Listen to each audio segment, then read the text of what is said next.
Martin in Toronto. Martin, you got a question for Seve? Certainly do. Seve, you winning in the '84 is what inspired me to get into golf, and especially watching the Ryder Cups with you teaming with Jose Maria Olazabal. I just wanted to know if you could expand on your relationship with him. And I appreciate your call. I'll hang up and listen. Thanks.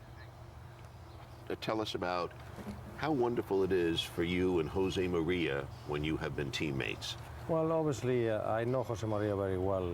He comes very much the same from his background was very much as mine. He started as a caddy. He grew on the ninth hole, and my house, same thing next to the golf course, and we have a very similar personality, and we know each other very well.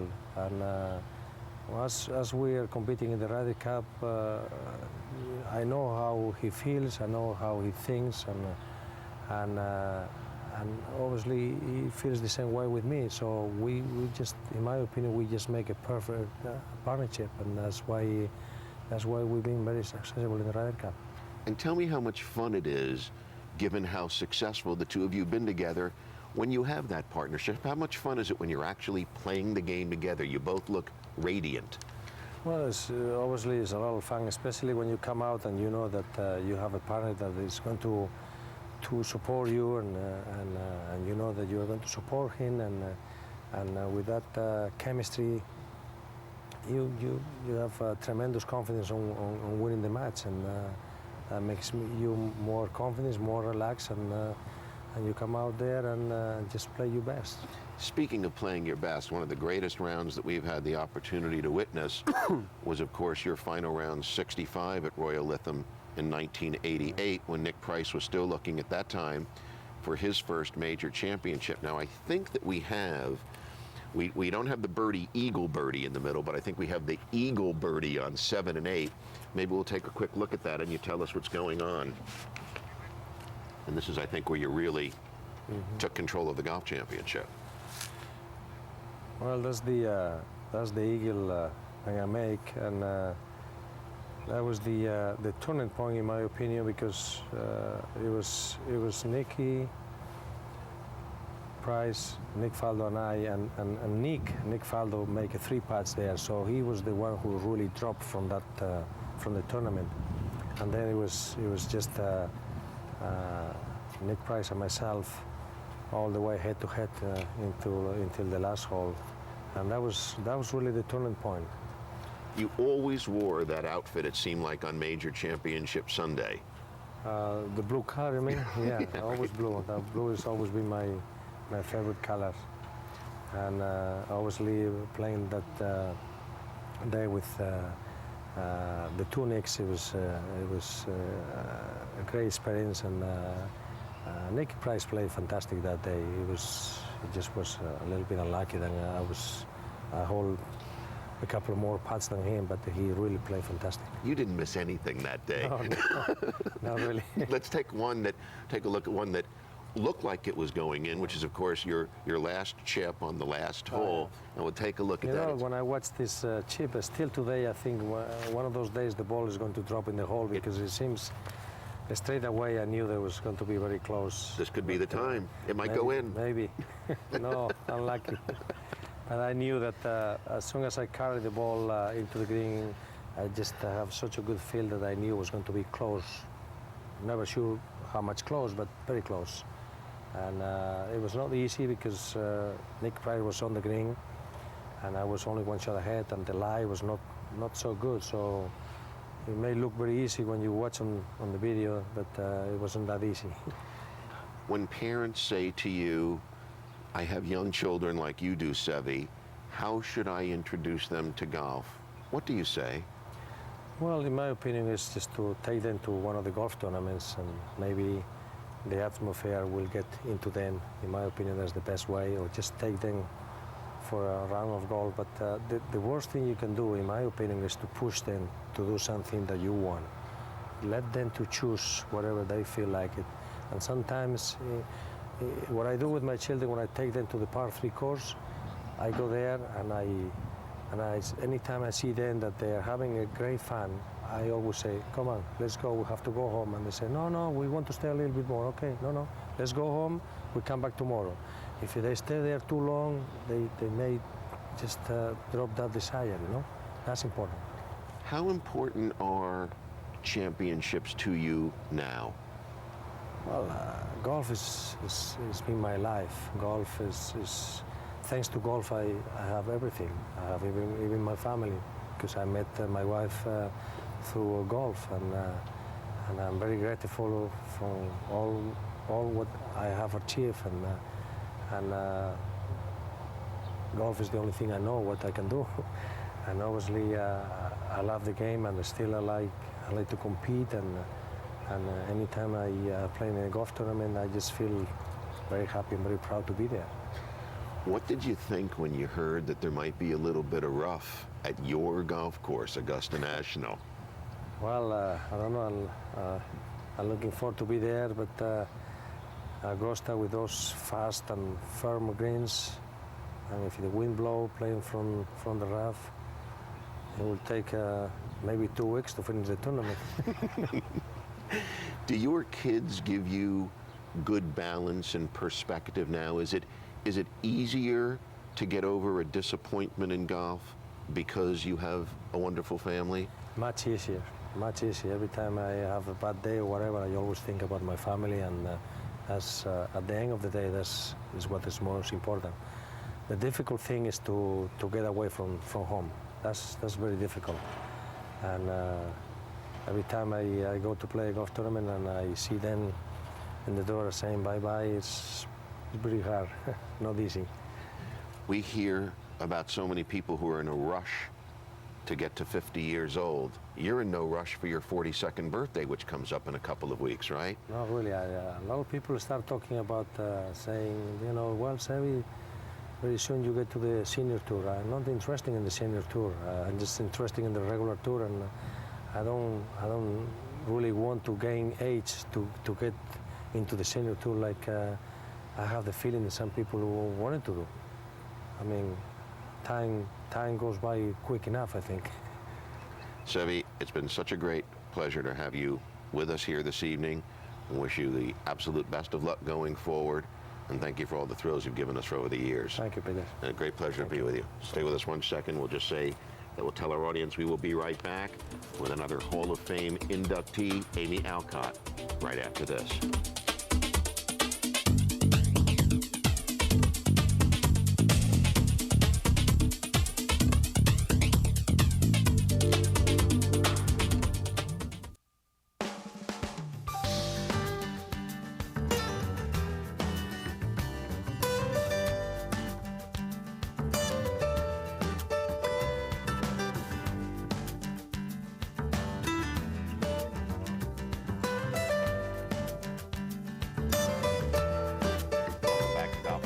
It's a great pleasure to introduce you to Hall of Famer, Amy Alcott. Thanks, Peter. How does that sound? It's got a great sound. But you thought that about you anyway, Hall of Fame or not, didn't you? Well, probably about 8 years ago. I think when I won the third Dyna in 91 was just an unbelievable feeling, and I felt like I'd done a lot in my career by then. I'd won 29 times, but this is certainly the highlight of my life. Just being here with Byron Nelson and Patty Berg, Kathy Whitworth and Sam Snead, it's just a dream come true to be in the honor of these people. But it doesn't change, of course, anything that you thought about you. It doesn't validate the career, does it, in your own head? Wasn't that already validated? Well, I think when people were always saying to me in the last couple of years, come on, Amy, you know, you can win that one more, you can do it. You know, in my mind, it's like, well, one more win, what is that going to prove? That I can play? I mean, I've always felt I could play, and I just, you know, just really wanted to, you know, be one of the great players in the world. It's something that's, you know, truly been important to me, and you know, I don't think one more tournament was going to prove anything to me that I didn't already know. It's just something that comes from inside. What kind of a trail or path do you hope that you've blazed for other young women to follow? Well, I hope I've blaze some trail that says you can do anything you want to do. I mean, I was really gifted in my life to have parents that instilled a lot of self-confidence and, were very helpful, letting me know who Amy Alcott, was. And, they were just tremendous people that just instilled a lot of confidence in me. And I think that that's helpful. But, young women today, they can do anything they want to do. It's, the world is your oyster. And if you work hard enough and you have enough determination and to play the tour, if you have enough guts to put yourself on the line and be there, it can be wonderful, but you have to be willing to pay the price. Tell me about the joy of creating, of crafting golf shots. I think it's something I always felt as a kid. It was wonderful today to be inducted with a player like Seve. Because when I was playing in my early years on tour, I would watch him at the British Open, the Masters, watch his hands. The great players have great hands, wonderful feel. So it was a wonderful honor to be enshrined, so to speak, with somebody like Seve. I don't know. I've always loved to play shots. It's never a straightaway shot. It's always left to right or right to left or a punch shot. And, I've worked hard at trying to do all of them, and I've enjoyed it. I mean, it's been, as I said in my speech, like Mark Twain said, once you find something you truly love, you never work a day in your life. And the whole thing has been creating great shots and trying to be the best player I could be. We take a very short break and we'll pick this right up when we come back. Don't go away.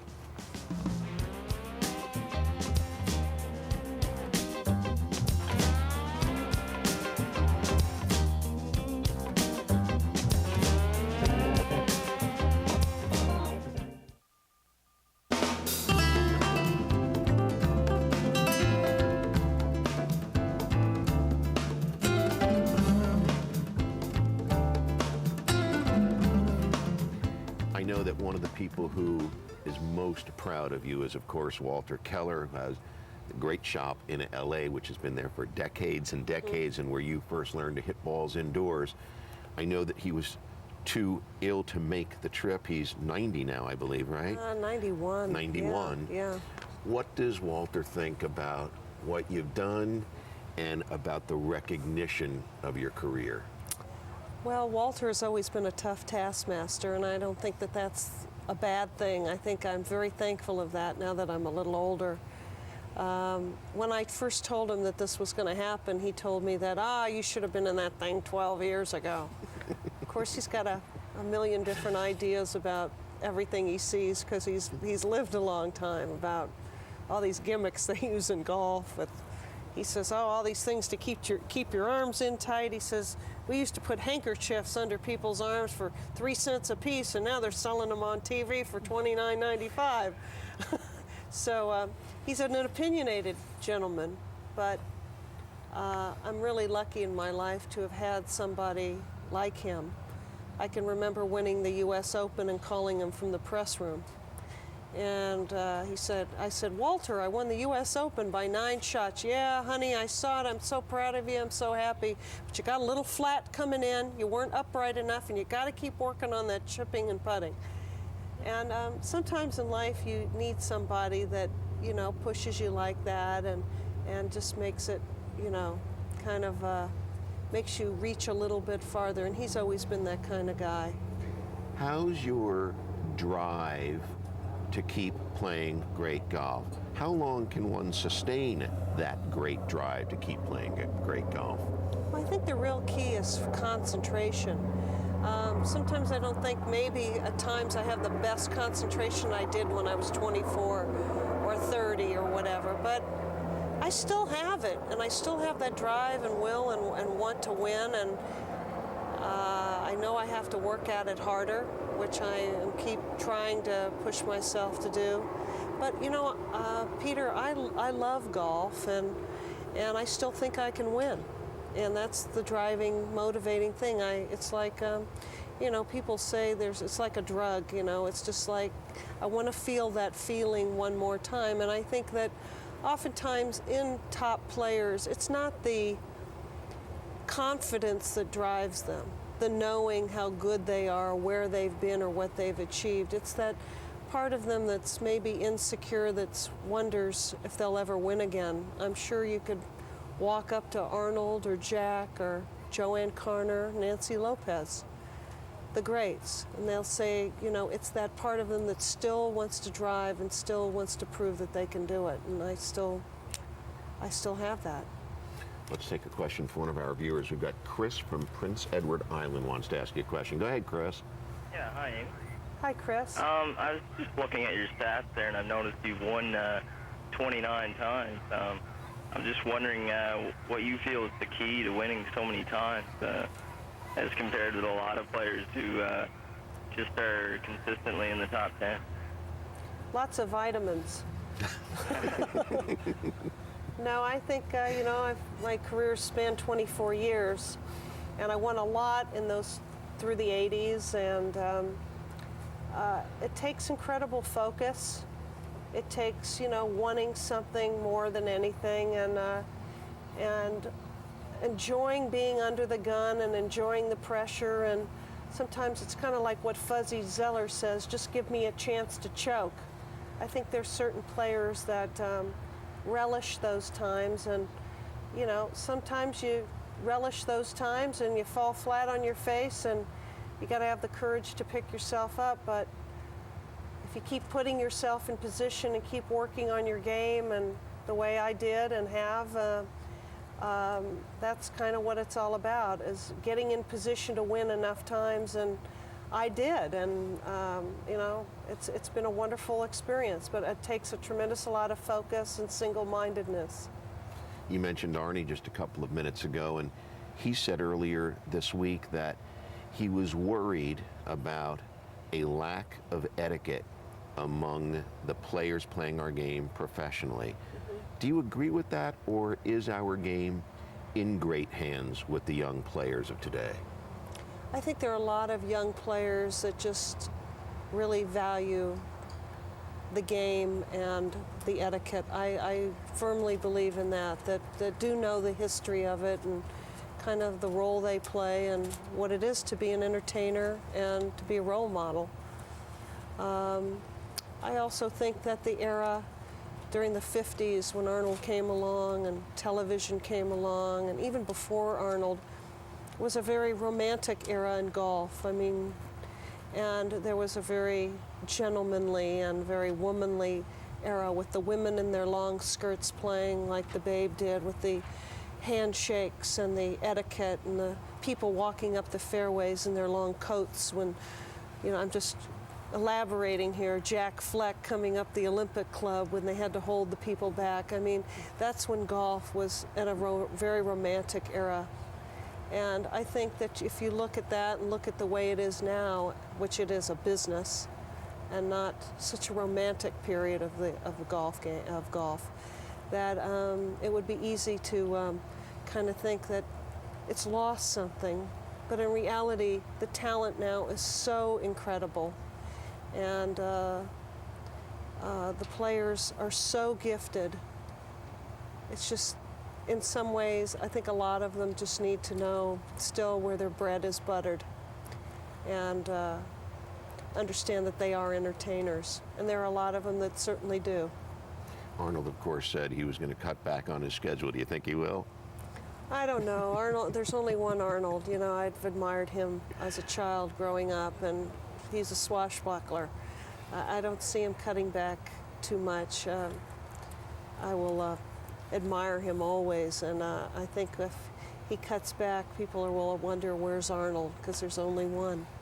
Well, he said he'll keep showing up as long as people keep calling his name and asking him to sign a piece of paper, so that sounds like forever. Right. We'll take a very little break. We'll be back with Amy Alcott. Don't go away.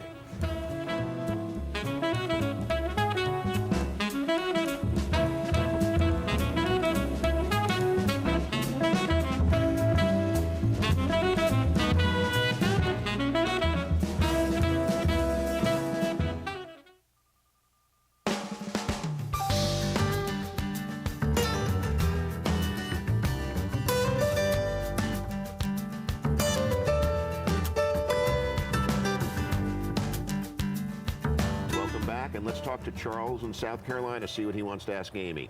Yes, Miss Amy. I know Hi, Charles. it's been a lot of talk about the Hall of Fame, about lowering them to a different amount to get in. I would like Yes. your comment on that, and I would like your comment on the first tournament you won until your last one. Which one was the greatest? Well, the criteria was changed about a month ago after a lot of discussion.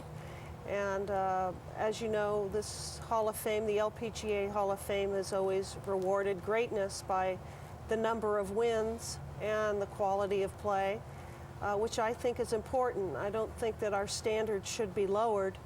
But the main reason for the change was to honor the players of the different eras. And the Women's Tour has changed since the 1950s, and when the criteria first was established. So now we have a new criteria, which I think is still very difficult and rewards excellence. And obviously, I'm very grateful that they did that. Greatest wins, I think that was your question. I won when I was 19. I was just a kid out of high school in my third tournament, and I think that still remains the most exciting tournament to win that young, really feeling like I had all the game and going up against the great women players at that time. Kathy Whitworth, Joanne Carner, to beat players like that early was certainly an amazing feat. But as I've grown and the tour has changed, you know, it's still even more of a challenge right now, you know, to play against a lot of the great young players that are out now, Kelly Robbins, Kari Webb, Annika Sorenstam. The tour is definitely richer and fuller. So even though I've won 29 times against all the great players, it's still more of a challenge now. You have family with you here at the inductee ceremonies and for tonight's dinner. How does your family feel about what you've done and the recognition of these achievements? My family's always been really supportive. My brother and sister, my parents are no longer alive, and so there's a part of me that truly wishes they could be here to see that, but I have a feeling they have a very good seat, probably the best seat around. But it's something that I've always wanted in my career and truly a crowning achievement, and they have supported me, especially in the last few years when I haven't won. You know, my sister Leslie's always telling me, come on, you know, you can go out there and do it. And my brother's just saying, hey, you've done enough. You know, it'll happen when it's going to happen. So along with my family and friends, they've been very supportive. If you ever lost the drive to keep being a champion, what would you do? What would you do with your time? Well, you don't know this about me, but I have a whole other side. I could probably just kind of let my meat loaf, so to speak. You know, I could just kind of like relax if I wasn't so driven. There's another side of my personality that just, you know, likes to relax. But that would only last so long. I'd probably have to go out and try to be good doing something else. And I still love the game, so I'll just keep doing this. I've enjoyed the dance, Peter. Great pleasure to be with you. You look Thanks. very beautiful tonight. Thanks. Congratulations on your great day. Thank you. And your continued great career. Thank you. Good night, everybody. We'll see you very soon on Golf Talk Live.